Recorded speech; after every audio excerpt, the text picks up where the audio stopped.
Deus, Ele usa pessoas, mas é Ele quem faz. Então confia no Senhor, porque o vento pode estar forte, mas você não vai ser derrubado. Você vai sobreviver adorando, aleluia.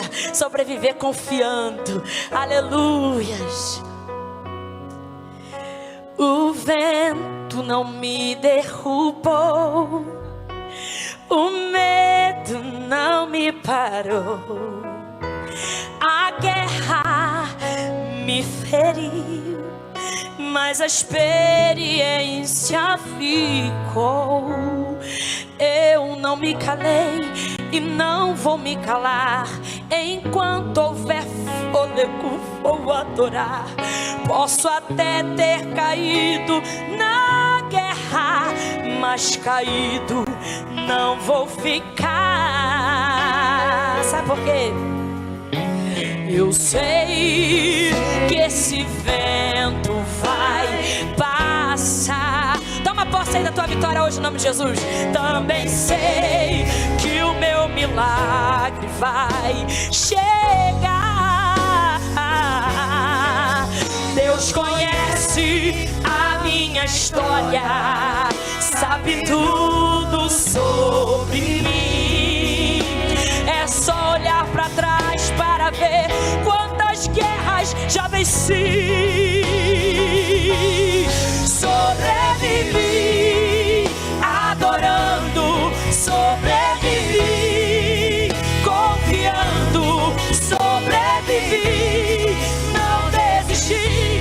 Deus cuida de mim. Oh, sobrevivi adorando, sobrevivi confiando, sobrevivi, não desisti. Aí da tua casa, levanta a tua mão e seja a voz profética nessa noite. Ele cuida da tua casa, cuida da família, cuida do trabalho. Ele cuida da tua vida, cuida do ministério, cuida da saúde, cuida desta live. Ele cuida de ti. Adore que Ele cuida, exalte que Ele cuida, glorifique que Ele cuida, louve Ele que Ele cuida. Receba força, receba alegria, receba equilíbrio, unção de ousadia. Essa guerra não te mata, vai te fortalecer. É nesse deserto que Deus vai prover. Se prepare, tem novidade chegando hoje pra você. Creia nisso. Deus dá força ao cansado, levanta o caído, exalta o humilhado. Ele cuida do ferido. Enquanto você adora Ele aqui, Ele cuida de tudo pra você. Faz o quê? Então adore que Ele cuida, exalte que Ele cuida, glorifique que Ele cuida, louve Ele que Ele cuida. Se alguém perguntar como você venceu, você vai dizer assim: sobrevivi, adorando, oh aleluia, confiando, sobrevivi, não desisti. Ele cuida de mim. Eu sobrevivi, adorando, sobrevivi, confiando, sobrevivi, não desisti. Deus cuida de mim.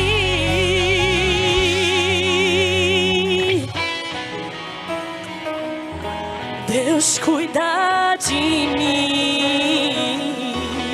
Ele cuida de tudo pra você. Deus abençoe você. Fica aqui com a gente. Tem mais coisa pra acontecer. Beijo, gente. Deus abençoe.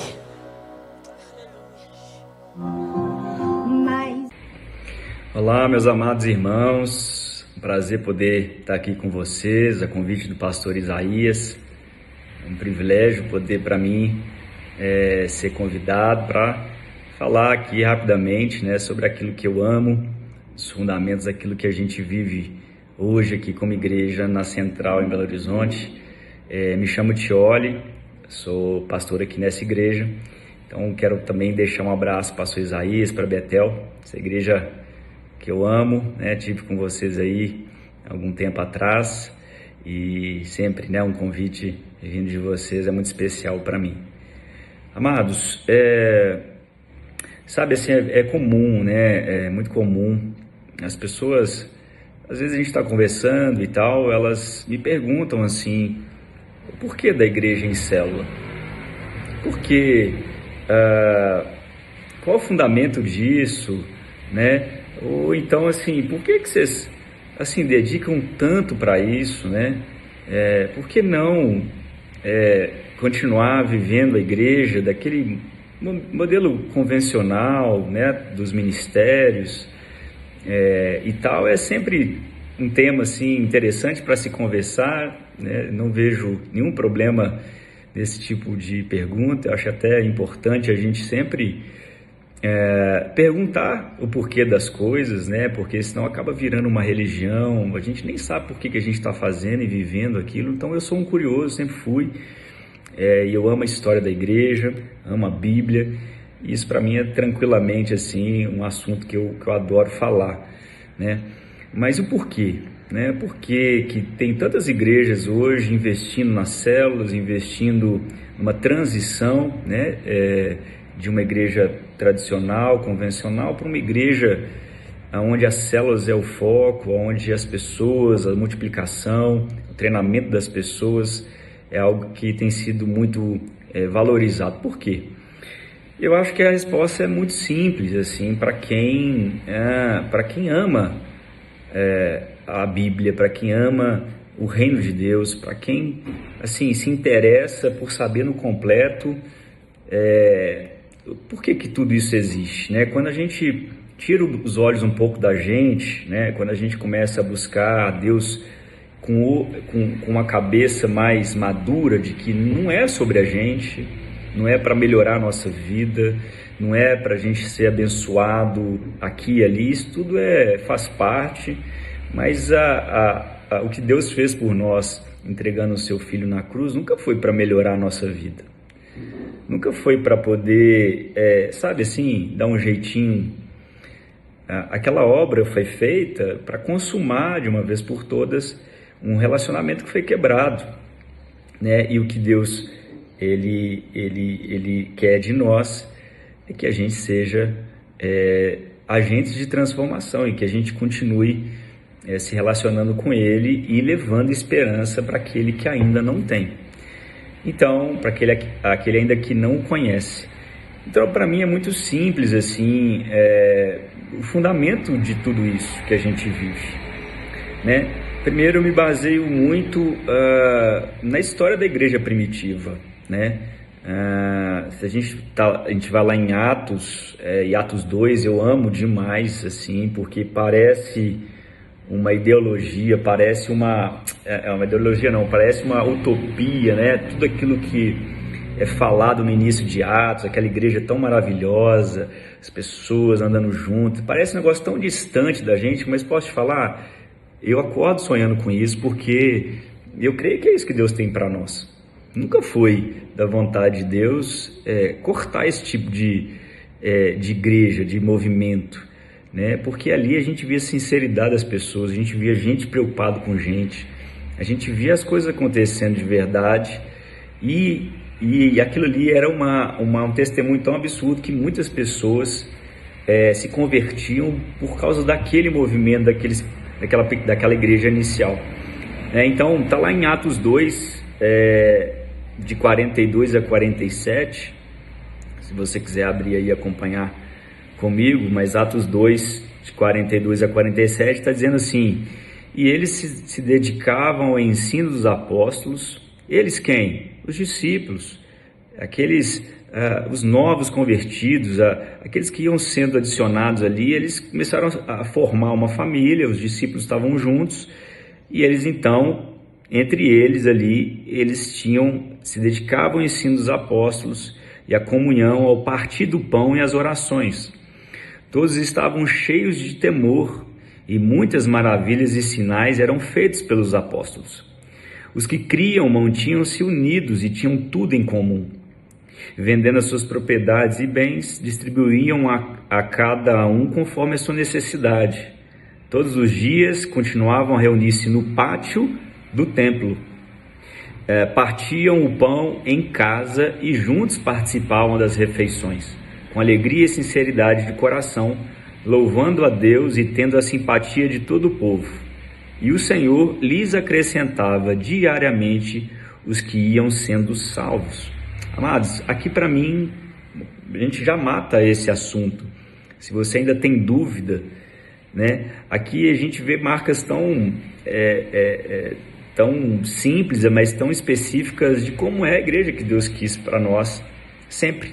Primeiro, uma igreja onde as pessoas eram recebidas, elas tinham as coisas em comum, o amor era a base, o evangelho, a salvação, né? Eles se mantinham em unidade. Isso é muito importante, assim. Eu não consigo ver uma igreja prosperando sem unidade. Brigas, contendas, divisões, nunca vai para frente. Então, uma igreja unida, eles tinham tudo em comum. E olha só, era tão louco que eles percebiam a necessidade uns dos outros, eles se ajudavam. Beleza, e a Bíblia diz assim, que todos os dias eles se reuniam no pátio da igreja. Imagina, você não queria fazer parte dessa igreja não, né? Imagina encontrar com os irmãos todo dia na igreja. Mas não só isso, é aqui o ponto que eu quero entrar com você. Partiam o pão em casa e juntos participavam das refeições com alegria e sinceridade do coração. Amados, a gente vê aqui então dois momentos, dois lugares que a igreja então ela tinha o hábito de se encontrar. Era no templo, maravilha, vocês têm um templo aí muito legal, eu tive aí com vocês, mas a Bíblia também está dizendo que eles se encontravam na casa um dos outros, eles participavam ali juntos, tinham comunhão juntos, trocavam e comiam juntos, tinham aquela comunhão e aquilo trazia cada vez mais unidade para a igreja. Então a igreja sempre foi dois cenários, templo e casa, templo e casa. Sabe, à medida que foi avançando na história, avançando no tempo, parece que a gente foi perdendo essa questão da casa. A gente começou a criar prédios, a adorar prédios. Então o homem mesmo foi se perdendo na história da igreja através das criações, das coisas que ele ia desenvolvendo. Então o prédio começou a ser mais santificado, começou a ser o sagrado, né? E assim, as pessoas foram deixadas de lado e a casa muito menos. Então, foi algo que foi se perdendo na história da igreja, mas está aqui na Bíblia. A igreja, ela era assim, né? E o mais top de tudo aqui, e é o cerne da questão, é que aqui está dizendo que nesse formato, uma igreja sincera, amorosa, cheia de Deus, Jesus ali como centro, as pessoas olhavam e eles admiravam, eles queriam fazer parte. E aí a palavra diz, e o Senhor acrescentava diariamente os que ainda iam sendo salvos. Então é sobre salvação que a gente está falando. Essa igreja que é no templo e nas casas, no final o que ela gera é salvação de vidas, é discípulos, sabe? E aí a gente volta, qual que é a grande comissão, qual que é a grande tarefa de todo crente no mundo. Ninguém está isento desse trabalho. Os ministérios, os dons que cada um tem, são coisas que a gente usa para abençoar, para no final a gente ter isso. Cada um é chamado para fazer discípulos. Fato. Se você não entende isso, talvez você tenha que dar um passo atrás ainda. Talvez você não entendeu por completo o evangelho. Não é só sobre você. Aliás, não é nada sobre a gente. É tudo sobre Jesus Cristo, né? Então, sabe, nossos olhos foram abertos para a gente entender que fazer discípulos só levando as pessoas numa igreja, num prédio, e dizendo, vamos lá no culto, e a gente torcer para o pastor fazer um apelo, a gente torcer para ser aquela palavra, a gente torcer para dar tudo certo, para ninguém incomodar aquele visitante, para não ter nada. Sabe, assim, se você fazer uma pesquisa e perguntar quantas pessoas se converteram num culto, gente, você vai ver que pouquíssimas pessoas se convertem num culto. A grande massa dos cristãos, eles se convertem de verdade através dos relacionamentos.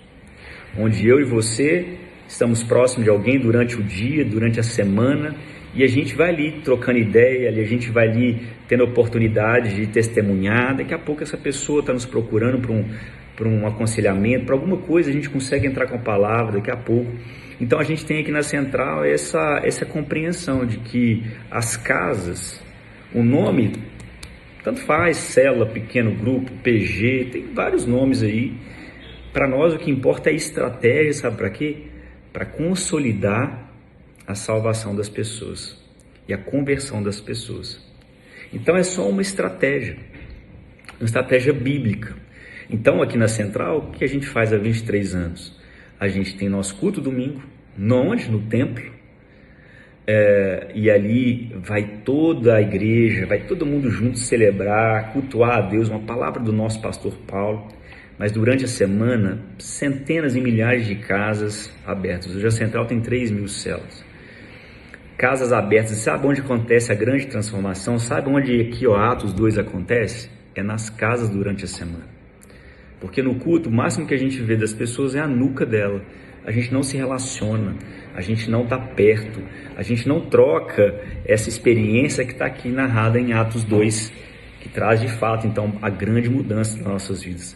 Eu sou fruto de uma célula, mas não é um movimentozinho celular. Ali numa célula eu fui acolhido, fui amado, me introduziram o Evangelho, me deram uma Bíblia, me amaram, me aceitaram, me respeitaram, me ajudaram a caminhar. Mas todo domingo, o meu líder, vamos lá no culto, que tem uma palavra do nosso pastor. E assim eu fui me apaixonando por Jesus nessas duas plataformas, no templo e nas casas, no templo e nas casas. Por isso que hoje, gente, no tempo que a gente vive hoje, onde os relacionamentos são cada vez mais descartados, onde as pessoas acham que pode viver igreja isolada, na casa, online, somente, é um equívoco muito grande. A igreja são pessoas juntas, e pessoas que não se encontram só no domingo. Isso é uma religião. Eu sei que é difícil talvez a gente aceitar isso, porque a gente vive isso há muitos anos. Mas, cara, não tem fundamento bíblico nenhum a gente não ter que se encontrar durante a semana, a gente sabe não andar junto, a gente sabe não ter o nosso pequeno grupo ali para a gente se fortalecer, orar uns pelos outros, sabe? Então, para mim é preguiça, para mim é falta de vontade, para mim é egoísmo. Quando a gente decide assim, eu quero esse negócio de célula para mim e tal, a gente começa a dar um tanto de desculpa, porque no fundo, o que a gente não quer é se envolver com gente. A gente não quer discipular ninguém, a gente não quer viver um evangelho de verdade. O que a gente quer é para nós. Eu recebi. Eu já fui assim. Talvez você já foi assim. Talvez você está vivendo esse momento. E aqui, claro, não estou falando para você, não estou apontando o dedo para ninguém. Estou dizendo que a igreja que Deus sonha, está aqui na Bíblia, né? É uma igreja unida, uma igreja que está junto, uma igreja que se reúne no templo e nas casas. E ali, salvação acontece, os milagres acontecem, as transformações acontecem. Por isso que a gente pode ver hoje na Central, uma igreja simples, você conhece, nós não temos mídia direito, nunca foi nossa ideia ser de televisão, de tal, quem quiser tá lá, maravilha, mas nós não, porque o nosso trabalho é de casa em casa, levando esperança para Belo Horizonte, para esse Brasil afora, e de uma igreja que 23 anos atrás tinham ali 300 pessoas, hoje nós somos 27 mil pessoas. Sabe, querido? Então, não tem fundamento para a gente não viver essa igreja maravilhosa. Não tem desculpa para dar. Se não é o seu lugar, encontre o seu lugar. Não, se tem alguma igreja convencional que meu Deus, cada um tem a sua estratégia. Mas não diga que a igreja celular não é uma igreja de Deus. Tem problemas com qualquer outra. Onde tem pessoas envolvidas tem problema. Mas sabe, nós estamos testemunhando muitos batismos, muitas transformações. Eu tenho na minha célula dependentes químicos que foram transformados, casamentos que foram transformados, minha própria vida sendo transformada dentro de uma casa, formando pessoas.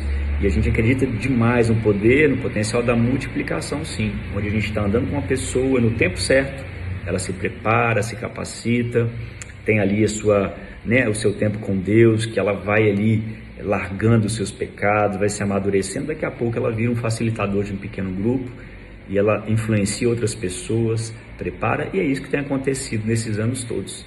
Acreditaram em mim lá atrás, viram valor num jovem, né, ali meio arrogante, meio briguento, alcoólatra, viram valor em mim, me apresentaram Jesus, minha vida foi transformada no tempo certo. Eles me convidaram e me treinaram, e hoje, né, eu sou um pastor aqui na Central, larguei a advocacia, larguei outros empregos, porque eu acredito no que eu estou fazendo. Então, para mim, meu coração te olha, minha opinião é que daqui para frente, nesse mundo que a gente está, vai ser cada vez mais difícil a gente viver igreja que não tenha o nome que você quiser dar, mas nas casas durante a semana, e não uma comunhão, mas um ponto evangelístico para convidar pessoas que não conhecem a Deus e ali poder, numa casa, no lanche, ali junto, lugar informal, Jesus ser apresentado para essas pessoas. Acho que dificilmente a gente consegue avançar como igreja. Aí a gente fica com uma igrejinha desse tamanho, 20, 30, 50 pessoas, não tem problema, mas se a gente fica 5 anos assim, 10 anos assim, sem batizar ninguém, tem alguma coisa errada. Então nós precisamos avaliar o nosso coração, o que a gente quer. A gente quer viver uma igreja de Deus, uma igreja que vai cumprir o propósito dela, e eu e você vamos estar diante de Deus um dia, e Ele vai checar toda a nossa vida, os frutos que elas deram. E não é porque nós tocamos bem no louvor, e não é porque eu servi ali, eu dei marmita para uma pessoa que está precisando. Isso aí é um plus, isso aí é algo que já se espera de um crente, mas não é isso que Ele vai pedir da gente, não. A Bíblia diz que Ele vai voltar, e Ele vai avaliar os frutos que foram dados. O fruto é o que? Salvação de pessoas. Jesus disse, vão e façam discípulos. E é isso que Ele vai cobrar da gente. Então o ambiente de célula te ajuda, me ajuda a cumprir o meu propósito. Então é isso, por isso que eu acho que é tão simples, não tem fundamento, assim, a gente não querer viver isso. E é claro que vai ajustando, né, vários momentos dessa história da Central aqui, e vocês vão viver isso também, vocês estão vivendo. A gente tem pessoas que não concordam e tal, tudo bem, cada um vai para um canto, não tem problema, a gente não briga com ninguém aqui. Mas quem fica, entenda isso é de Deus para você, para que você cresça, amadureça e vire um discipulador, um homem maravilhoso, uma mulher maravilhosa, cheia de frutos. Tá certo? Um prazer falar com vocês, espero que essa palavra tenha entrado no seu coração. Até a próxima, um forte abraço.